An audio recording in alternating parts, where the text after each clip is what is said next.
Let's go to CommSec for a look at the markets today. Tom Piotrowski joins us live. How are things looking today, Tom? Pete, we're going to take a decent step backwards this morning. The futures are indicating that we will be down by about 1.2% at this stage. So we've got about 15 minutes remaining in the after-hours session. US markets likewise have been under pressure, reflecting the general trend for Northern Hemisphere stocks last night. So if you were to get to the nub of it, you've seen a continued march higher when it comes to long-term interest rates, in particular for one reason or another, Pete.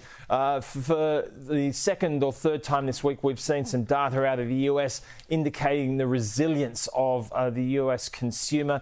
This time it turned around some housing figures. Housing starts were up very strongly in the last month in the US. They were up by about 7%. Earlier in the week, we had some rather strong retail sales numbers. So that's just keeping that upward pressure on rates, which came home to roost for technology stocks in particular last night. The Nasdaq down by about 1%, the S&P 500 down by 1% as well. A lot of earnings, as you might imagine. We're in the early part of the US company reporting season.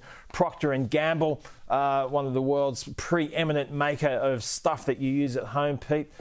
Tide is a name that is normally associated with them, like our Omo, I suppose. They had some quite good revenue numbers. The stock up by about 2.5%. Morgan Stanley, the investment bank, not so great, down by 7%.